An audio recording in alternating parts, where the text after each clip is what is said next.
how to deal with the silent treatment. This is a topic that came as a request from a group member, someone who's a member of my Divine Love Facebook group. And she's struggling with, okay, I am in the process of sharing this into my group right now. Whoops, what's happening? Okay, one moment.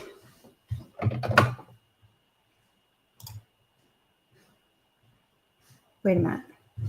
What did I just do? I don't know what I just did. Hang on a second.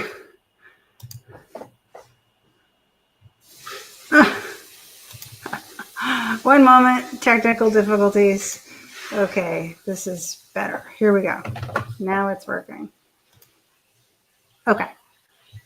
So the question is about what do you do when your partner's giving you silent treatment? So just to give a, pardon the background noise, just to give a kind of a sense, first of all, let me tell you, I'm Shauna White, Heartfelt Intimacy Coach. And what I really specialize in is creating heartfelt intimacy that flows naturally.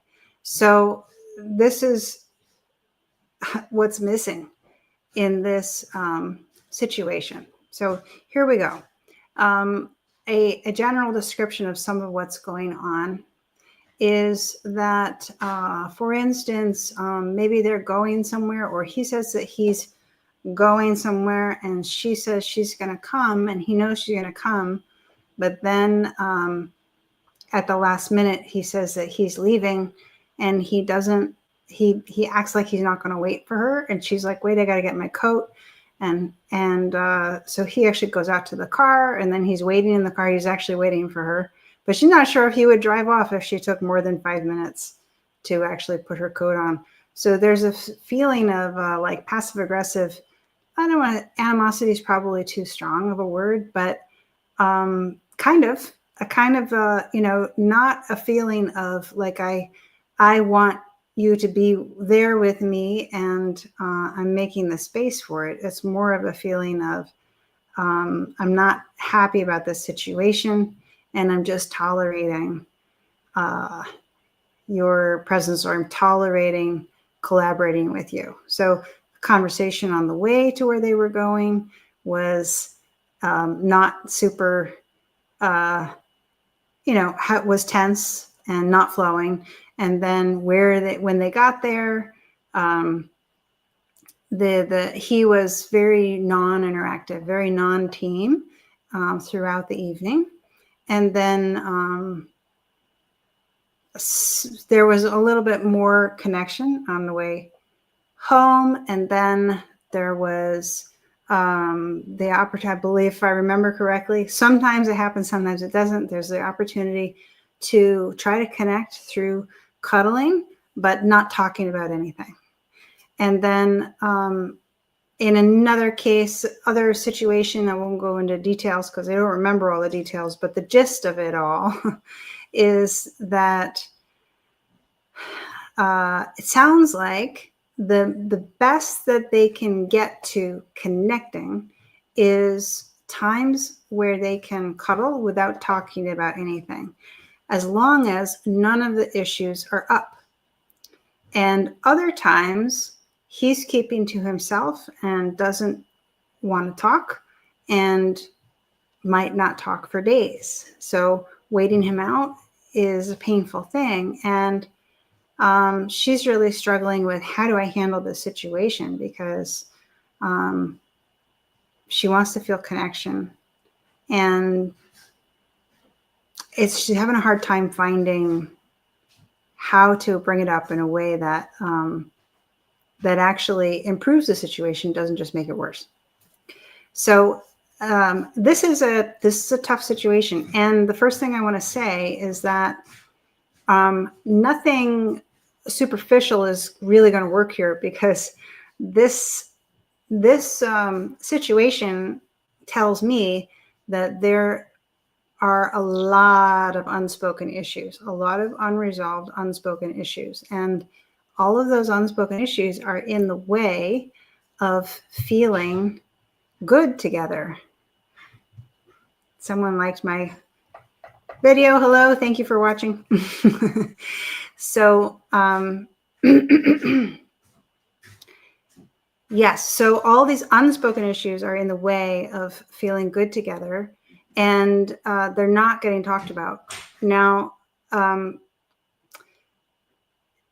of the things that she also says is that she feels like when he gives her the silent treatment, or that's how it lands with her, when he's not talking with her, and when he's sleeping in the other room, she feels like it's a punishment. She feels like he's trying to control her. And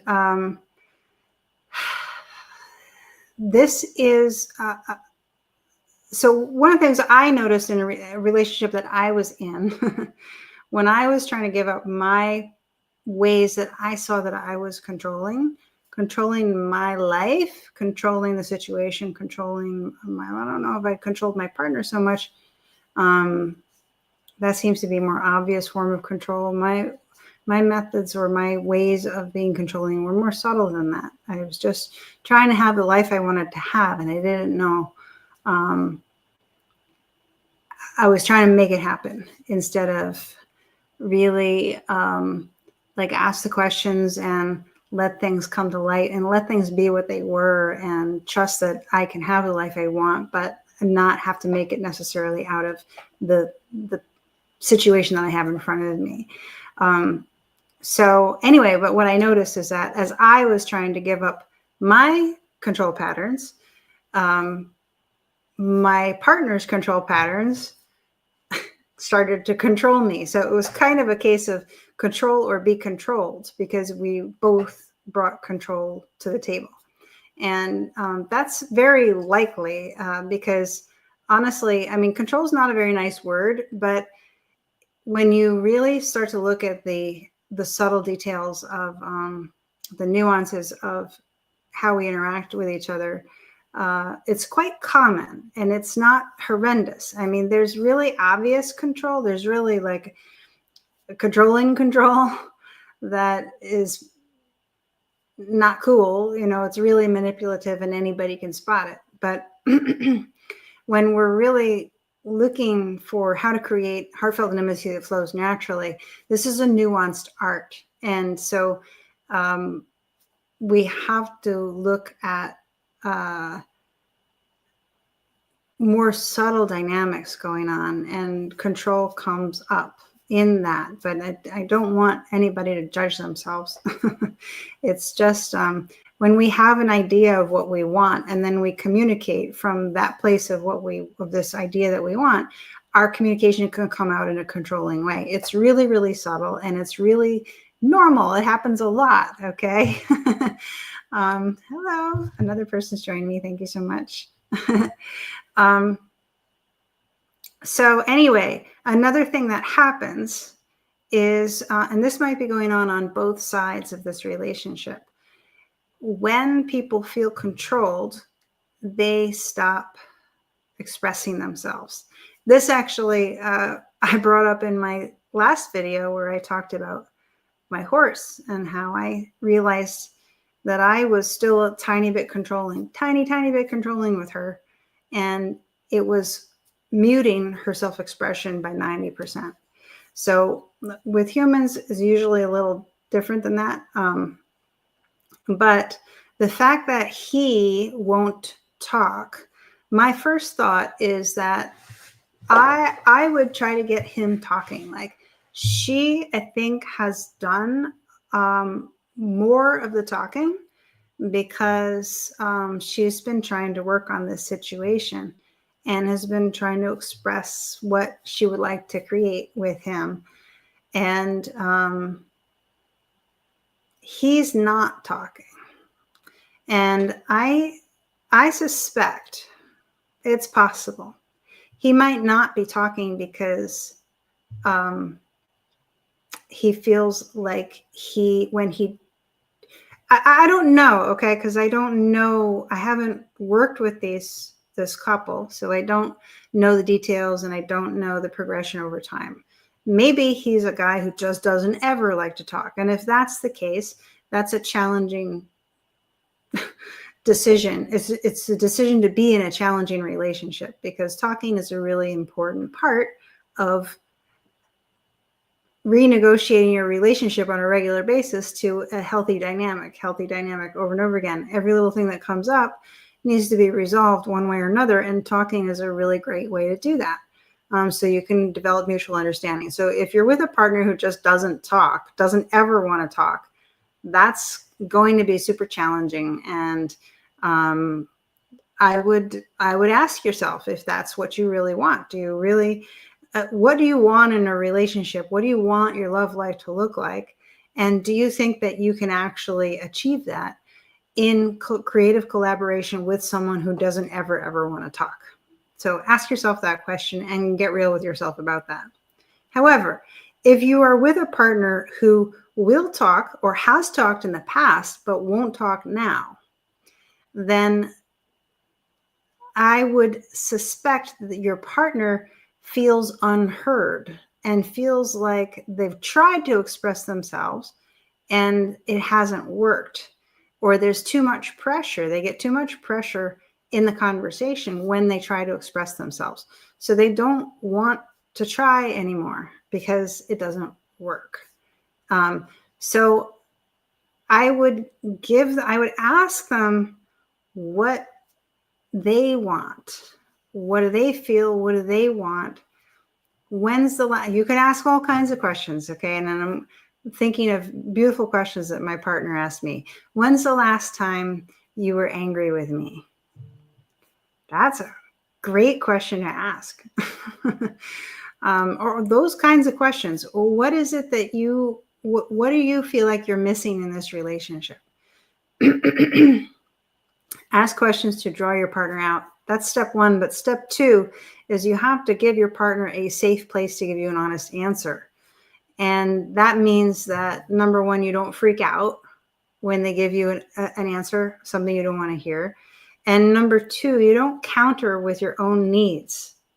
It's really the purpose of the conversation is to really understand your partner and to make sure that they feel safe talking and being honest. Because right now in this situation that I'm speaking to here, the talking part is broken, and that's a real problem, because you can't get to heartfelt intimacy even when, they cuddle sometimes. They like, don't talk, promise not to talk about anything and just cuddle. You're not going to get heartfelt intimacy in that cuddling experience either. Not that there's anything wrong with it. I mean, great. It's good to find the warmth anywhere you can in your relationship, until you can find how to really get the warmth flowing. But the only way back to the warmth is through the fire of talking about the things that you really don't want to talk about. And that part is broken. And the only way to fix it is that both partners have to feel safe talking. Now, the reason I'm saying for her to ask him how he's feeling and to make a safe space for him to talk, and I'm not saying anything about him making a safe space for her to talk, is because she's the one who asked me the question. I don't have any relationship with him. I have a relationship with her. She's in my group. And so I will only speak to the person in front of me and tell you what you can do, because there's no such thing as actually being able to control another person. So there's no point in talking about what he should do differently. Only what she can do to try to improve the situation and hopefully elicit different results and different behavior from him.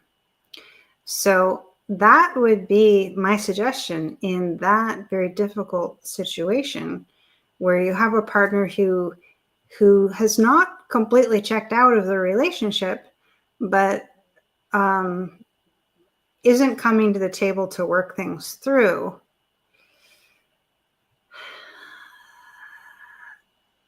It only ever works to come to the table with compassion.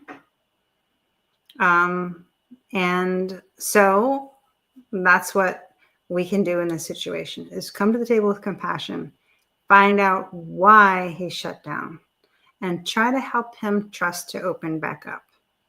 And in order to open back up, he's going to need to feel like he can be honest without causing damage and without inviting control pressures. So that is the prescription for that situation. And, you know, I am happy to support anyone more precisely to go through any relationship challenge that it is that you have, to create heartfelt intimacy. And if you'd like to talk about what that looks like, then shoot me a private message and let's have a conversation and see what the roadmap is for you, first of all. And then second of all, see if it makes sense to work together so that I can help you actually implement step by step to a successful experience of opening deeper heartfelt intimacy in your relationship. All right. Have a blessed day. Talk to you soon.